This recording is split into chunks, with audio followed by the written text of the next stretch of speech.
सास। राजगढ़ की गौरी अपने माता पिता की इकलौती संतान थी। गौरी के पिता मेहनतकश किसान थे। वो सारा दिन खेतों में काम करते। गौरी अपनी माँ का किचन में हाथ बटाती। वो जंगल से लकड़ियाँ बीनती और माँ के चूल्हे में मदद करती। एक दिन वो जंगल में लकड़ी बीनने गई थी कि तभी उसे रोने की आवाज आती है।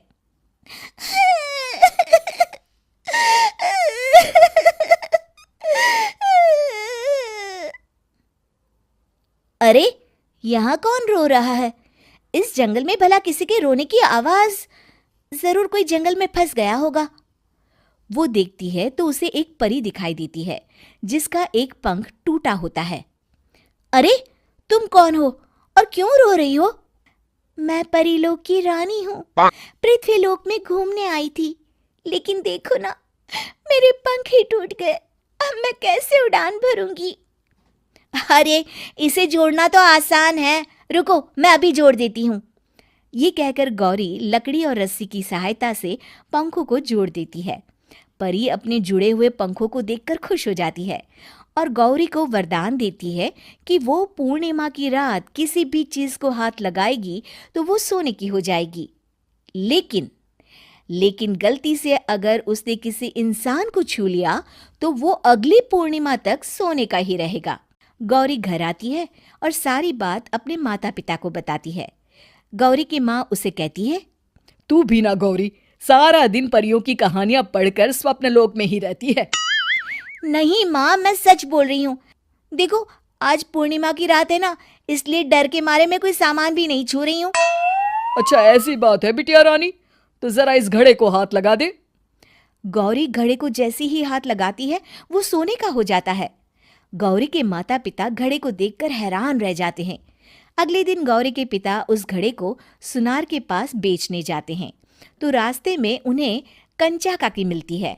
वो सोने का घड़ा देखकर गौरी के पिता से पूछती है, अरे गौरी के बापू, ये पीतल तो बड़ा चमक रहा है।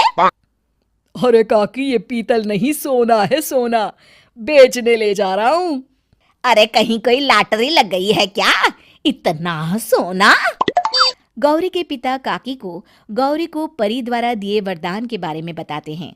काकी गौरी के पिता की बात सुनकर सोच में पड़ जाती है और फिर अगले दिन काकी गौरी के घर आती हैं। गौरी के बापू, तुम्हारे लिए मैं एक खुशखबरी लाई हूँ। तभी गौरी की माँ पूछती है, क्या खुशखबरी है काकी? अरे, तुम्हारी बेटी का रिश्ता मैं अपने बेटे से करना चाहती हूँ। अरे, कब तक अपनी सयानी लड़की को घर पर बिठा कर रखोगी? हाँ, देखो काकी, मैं ऐसे ही व्यक्ति से अपनी बेटी की शादी कराऊंगा जो गौरी के वरदान से नहीं, उसके गुणों को समझे। अरे, हमें तो गौरी के गुण अच्छे लगे, इसीलिए तो आ गई हूँ मैं। फिर गौरी के माँ बाप मान जाते हैं और उसकी शादी काकी के बेटे से हो जाती है। अगले दिन, अरे गौरी, कल पूर्णिमा की रात है। तुम्हारे पिताजी परी के वरदान के बारे में बता रहे थे, तो मैं ना कुछ चीजें रख दूंगी, जरा हाथ लगा देना।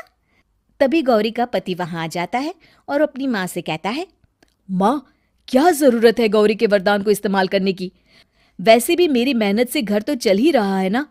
और गौरी के पिता ने भी यही कहा था कि वो ऐसे ही व्यक्ति से उनकी बेटी की शादी करेंगे जो गौरी के वरदान से नहीं, उसके गुणों को समझे।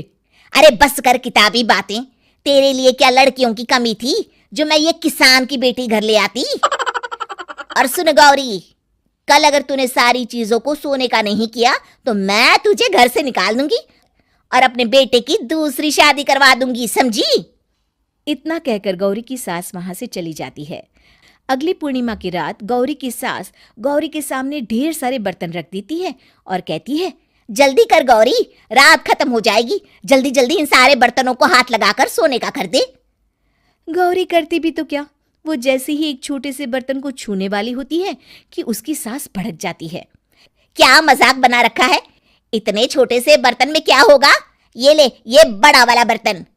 जैसे ही बड़ा सा बर्तन लेकर गौरी की सास उसकी तरफ बढ़ती है, वैसे ही बर्तन के बाहर से वो धड़ाम से गिर जाती है।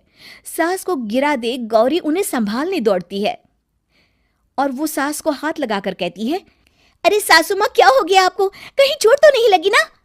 लेकिन जैसे ही वो हाथ सास से हटाती है तो देखती है कि उसकी सास सोने की हो गई है।